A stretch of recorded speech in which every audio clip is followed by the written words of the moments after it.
NBA Youngboy is building his way to death, and in this video, we are going on a journey through this very destructive road. With most rappers that were raised on the streets, the struggle to balance stardom and gangster life just never goes away, and some even lose their lives in the process. The same could have been the case for NBA Youngboy back in 2019 when he almost lost his life in a shootout. Here is how NBA Youngboy is building his way to death. 2019 near-death experience. In May 2019, NBA Youngboy managed to make it out of a deadly situation that took the life of one victim and critically injured another person. The shooting took place around the Trump International Beach Resort. According to some reports, the incident started as an argument between two groups before escalating into violence and exchange of gunfire. There were other eyewitness statements, however, that stated that it was a drive-by shooting. There was yet another shooting within the environment that is believed to have been related to the first. One person also got injured in the second incident, however. This was not as serious as the first shooting. There was never any confirmation regarding what had originally caused the altercation. Neither the police nor anyone involved in the situation issue official statements. But what does this seemingly random shooting in Miami have to do with NBA Youngboy? Well, the first thing is that as of the time of the shooting, NBA Youngboy was in Miami to perform a gig at the Rolling Loud Music Festival, hosted at Miami Gardens. While that puts him very close to the scene of the incident, there is more to it. As a side note, this particular edition of the Rolling Loud Music Festival was laced with a lot of controversy, which we will get into shortly. For now, let's talk more about this incident and how NBA Youngboy was discovered to be on scene. According to representatives from the Miami-Dade Police Department, the distress call came in at about 1:41 p.m., and by the time officers arrived, bullets had already gone back and forth. The police found bullet holes that had been awarded to several cars in the vicinity. Reports then revealed that medics moved a 19-year-old woman to the hospital, but there was no proper update concerning her condition. The police department eventually identified the victim as Kaylin Marie Long. They also confirmed that a bullet had hit her, but still withheld any information about how bad her condition was, and this is where NBA Youngboy's involvement in this incident comes to light. Kaylin Marie Long happened to be dating NBA Youngboy at the time. This again confirms that Youngboy was likely on the scene during the shooting. To make matters worse, the man who lost his life in this shooting had nothing to do with it in the first place. The victim was Mohammed Dradi, a 43-year-old employee of Hertz Rental Car. He was just an innocent man who had taken a bullet for a feud he did not have any direct connection to. But why would NBA Youngboy refuse to comment on the matter? Well, he had a larger cross to carry. The first time that NBA Youngboy resurfaced after the incident was the day he left jail in Baton Rouge after serving a 90-day term. The sentence was a result of many motions filed by prosecutors in an attempt to take away his probationary benefits. The allegation was that he had violated the terms of his probation multiple times, and so they were trying to get the probation revoked and Youngboy in jail. Now, this shooting in Miami was one of such violations, and it sparked the motivation of prosecutors to try and get NBA back in jail for a very long time. It was not until after his release from the short-term sentence that his counsel, James Manasseh, made comments regarding the incident. He stated that Youngboy was, in fact, the victim of an attempted assassination. However, only his girlfriend was hit in the shoulder by a bullet. He also mentioned that there were legally armed members of NBA Youngboy's group who fired back at the attackers and were the ones who killed the rental car driver. The police department chose not to pursue any charges against the group, considering that they were shooting in self-defense. However,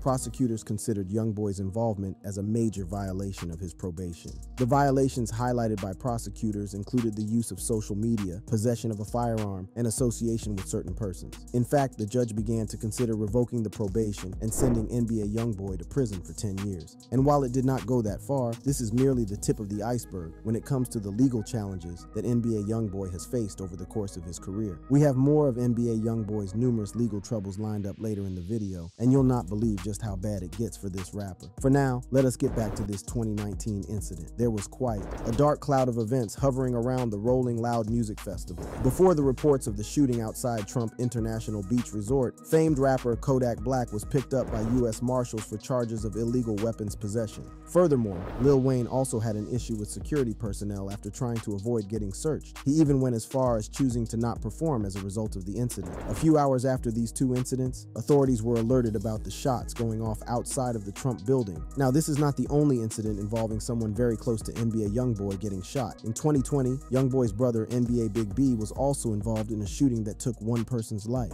Following the death of popular rapper King Von, NBA Big B made very derogatory comments about the rapper's demise. Word on the street is that this was the reason he got attacked.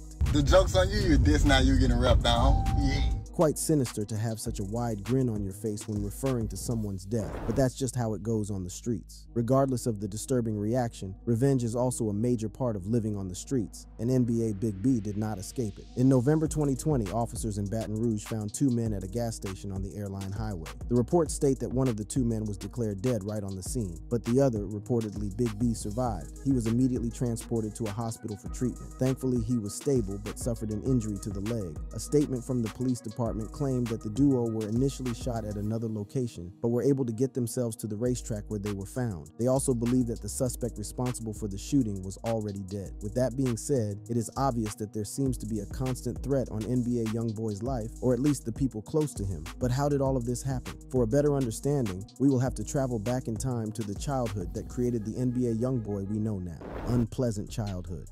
NBA Youngboy grew up under relatively disturbing circumstances. He was raised by his maternal grandmother after his father was sentenced to 55 years in prison. Youngboy's troubles did not take long to start manifesting, as he was just in the 9th grade when he dropped out of school. Shortly after, NBA Youngboy was caught and charged in a robbery case. He was still a very young teenager, and so was sent to juvenile detention. But here lies the silver lining of NBA Youngboy's life. While spending time in Juve, Youngboy began exploring his songwriting skills. After getting out of prison, life hit him again with the death of his grandmother. Youngboy's grandmother suffered heart failure and died. She was the major figure in his life, but he was now left all on his own and homeless. Instinctively, he had to survive, so he moved in with a friend. Living with his friend was a bit of a mixed bag when it came to how it affected NBA Youngboy's life. While his friend was also a rapper from Baton Rouge, which helped him grow as a rapper, the two were constantly getting involved with illegal activity. This was the only way they could afford the studio time they needed to record songs and grow as musicians. And this was where most of the troubling things that NBA Youngboy did began to crystallize. If you don't agree that this childhood played a role in how NBA Youngboy has turned out, there are so many examples of people who had similar stories. Take DMX, for example. He was the result of a teenage pregnancy, with his father being only 19 and his mother just a year younger. As a child, the talented rapper was traumatized by physical abuse at the hands of his mother. He was just 5 years old when his mother sent him away to live with relatives at a school housing project in Yonkers. By the time DMX was 15 years old, he had dropped out of school as a result of bad grades and was sleeping in empty storage bins in Yonkers. He resorted to robbing students to get food and clothing to survive shortly after he resorted to carjacking. Of course, he moved into the music industry and grew into a sensation of his own, but that did not help fight the inner demons that he harbored from a young age.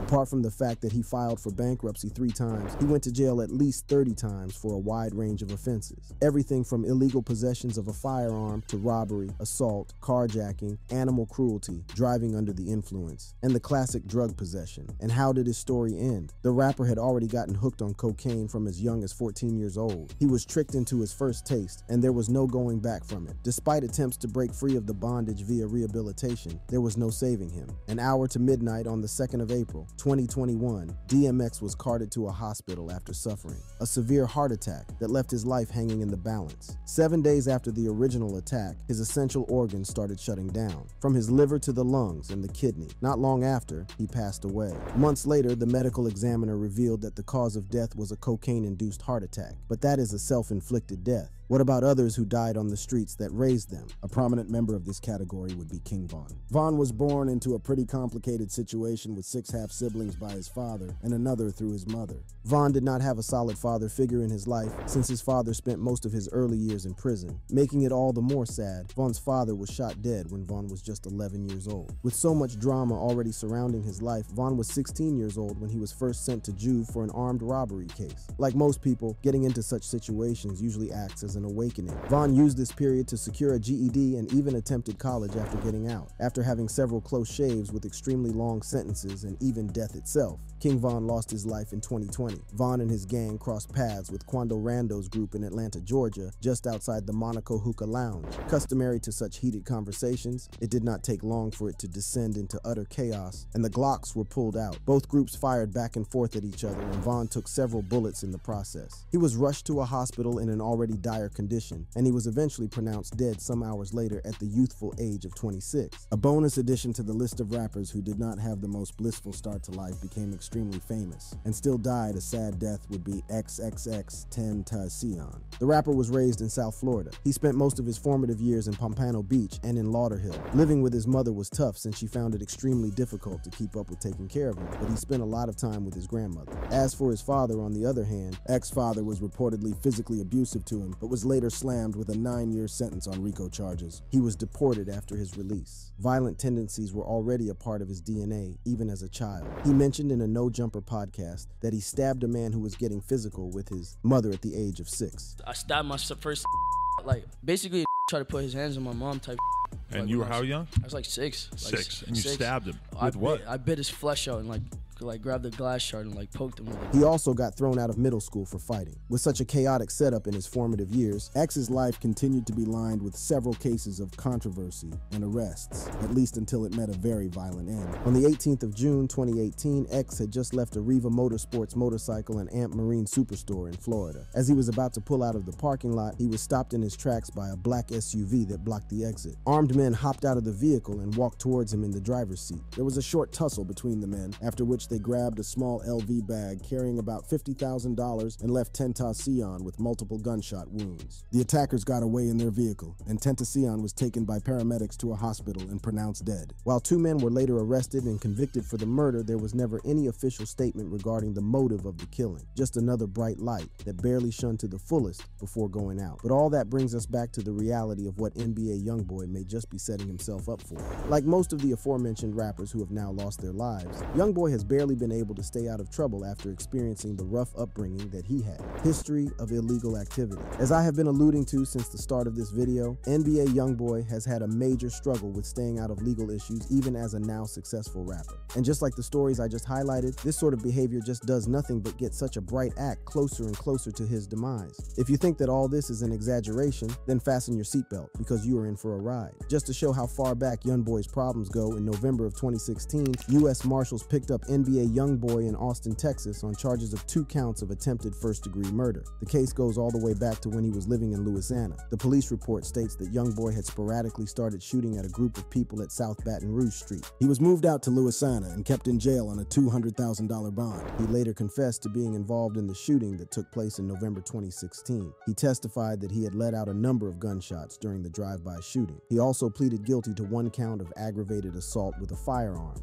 which helped his case. As mentioned earlier, the judge in charge of the case refused to slam the young rapper with a standard 10-year sentence. Instead, he was given a suspended sentence and 3 years of probation since it was a non-fatal drive-by shooting. Now, while Youngboy showed signs of remorse and regret for his actions, it did not take long before he was in trouble again. This time, it was February 2018. Just as Youngboy was preparing to mount the stage for a performance in Florida, he was arrested again. This time, the allegation was that he had committed acts of assault, kidnapping, and topping it off with a weapons violation. These charges were raised by accusations leveled at Youngboy by his girlfriend, Janai Jackson. Jackson, who was just 18 years old at the time, was seen in a pretty serious altercation with NBA Youngboy via hotel security footage. There was some physical struggle between the two before Youngboy shoved her to the floor. While Jackson denied the credibility of these charges and went as far as saying that Youngboy had never laid hands on her, he was kept in prison without bail for a while. But let me bring you a little closer with a story that is several times more dramatic than anything you have heard so far. In March of 2021, officers of the FBI and the LAPD apprehended NBA Youngboy on the grounds of an existing federal warrant. There was an almost comic element to the story, but trust me when I say that it was no joke. It started as a simple attempt to pull him over based on the aforementioned warrant, but it took only a short time for things to get out of hand. Rather than take things slow and follow the instructions of the officers who had caught up with him, NBA Youngboy got out of his car and started running away barefoot. The officers immediately set up a perimeter in the area to ensure that Youngboy would not get far without getting into their hands. It even went as far as bringing the K9 unit into the search. It ended up being a failed attempt at escaping, as NBA Youngboy was later captured and taken by the FBI. According to some resorts, the police searched the rapper's car and found a firearm in the car. The origin of this chaos dates back to February 2016, 2021 when reports came out that NBA Youngboy was a suspect in a federal investigation in connection to a case from 2020 that caused the arrest of 15 others. The police filing on the incident states that it happened in an empty building located in Baton Rouge,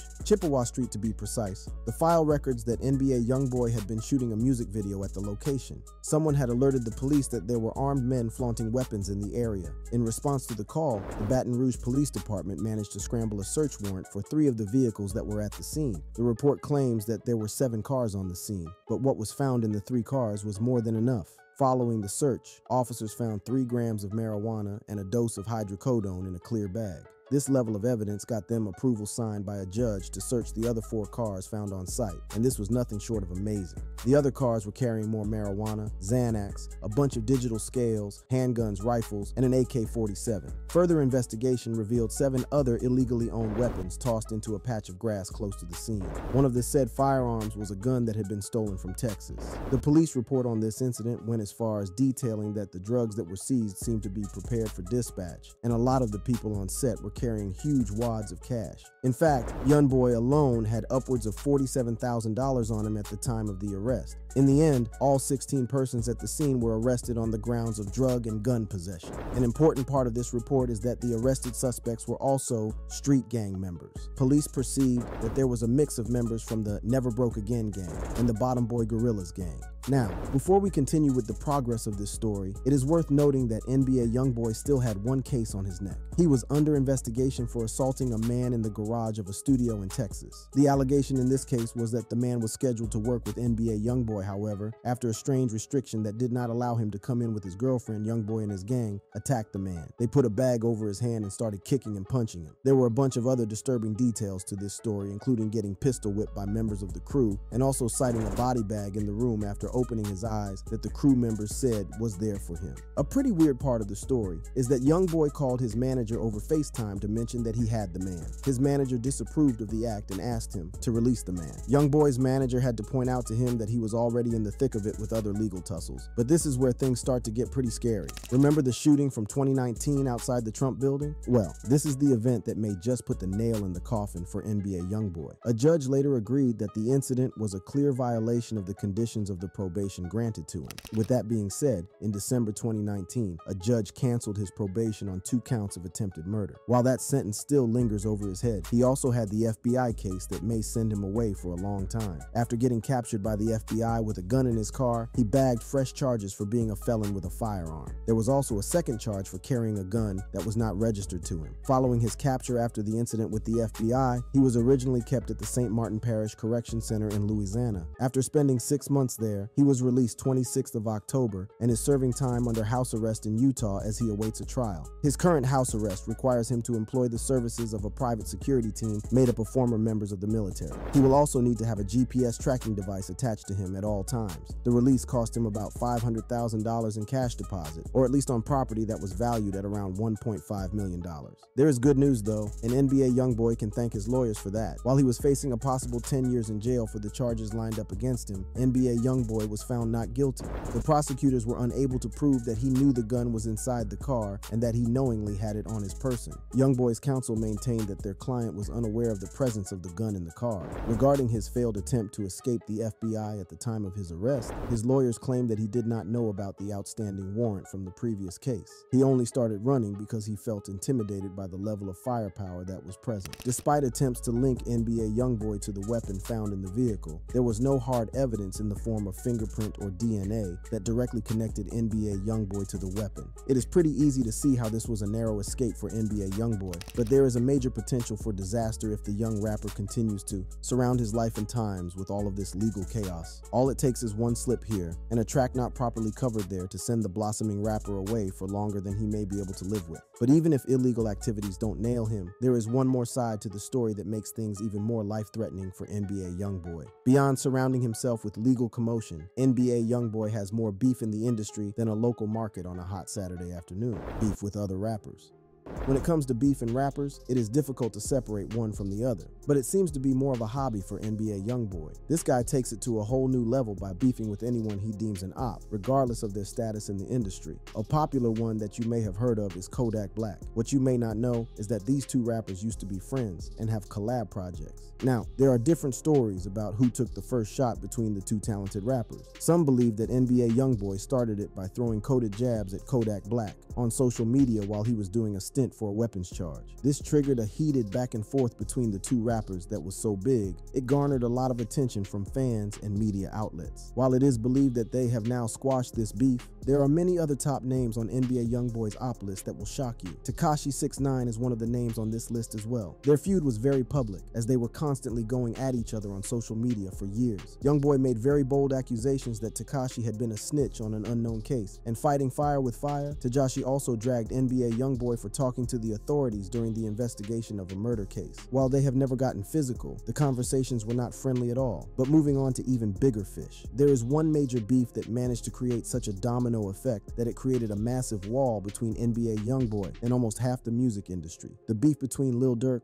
and NBA Youngboy. This beef has been blamed on some external forces, but it sparked a really huge industry-wide beef. Earlier in this video, we mentioned King Von and how he died. Well, apart from the fact that King Von was an artist signed to Durk's label, they were also very good friends. But where Youngboy comes in is in fact the incident that took King Von's life was between his crew and Quando Rondo's crew, a very good friend of NBA Youngboy. At this point, it is an easy guess to figure out why Lil Durk and NBA Youngboy developed such a strong beef to squash. The two consistently took shots at each other on several tracks, and they did not have very nice things to say about each other. There are now rumors that after nearly 3 years of being at each other's throats, they have opted to squash the beef. The two have not yet commented on the issue or made official statements. Considering that things have been relatively quiet between the two rappers for a while, there may be some truth to the rumors. Regardless, there are even more stories that will shock you. A massive one to highlight would be a beef with one of the greatest artists of the last decade, Drake. This beef is believed to also be related to his problems with Lil Durk. On the song Fuck the Industry PD2, NBA Youngboy entered the booth to take shots at a lot of artists, including Drake. The track effortlessly lives up to its title. On it, NBA Youngboy said concerning Drake, "Bitch, I send them hitters to hit at you, boy. Don't say shit to me. Talk to Drake, cross FaceTime, he wasn't feeling me." In another line, referring again to his conversation with Drake, he said, "Told me that he with Durk, damn, that shit was getting to me. Told me that he liked the shit I'm doing, but can't do shit with me. So when we cross our ways, what you say, bitch. You my enemy." With these lines, you can already tell where the problem between NBA Youngboy and Drake stems from. It is once again in connection with his feud with Lil Durk. But that is not what makes this side of the story the most disturbing. For most people in the industry, the goal is usually to get as many people on your side as possible. But with NBA Youngboy, he has chosen to make enemies all over the place. Apart from the fact that he attacked top names like Lil Yachty and J. Cole on the the Industry PT2 track, this is not his only version of such a stunt. On the track I Hate Youngboy, the rapper dissed Lil Durk and his fiancée India Royale, Lil Durk's father, King Von Gucci Mane, 21 Savage, Lil Baby, and even went as far as calling out YouTubers, Twitch streamers, and Apple Music. These are some of the most prominent names in the music industry, but NBA Youngboy does not seem to care. Why is this bad? Well, considering how dangerous it can get. On the streets, you definitely need as many friends as you can get. For a rapper like NBA Youngboy with the history that we have highlighted in this video, and his custom of challenging the ops, he definitely needs more friends than enemies. He did not stop at dissing Lil Durk, but also dissed the O Block in Chicago. He has called his ops out by name and even made it clear that he is not afraid of whatever they may try to do in revenge. Having ops on the streets is one thing, calling them out on multiple occasions is another, but turning against everyone both big and small is a whole new level. All of these factors considered, it is safe to say that NBA Youngboy may just be setting himself up for very dire consequences with these actions. What do you think about NBA Youngboy's career so far and his choice to make ops all over the place? Leave a comment below and be sure to subscribe to the channel for more videos like this. See you in the next one.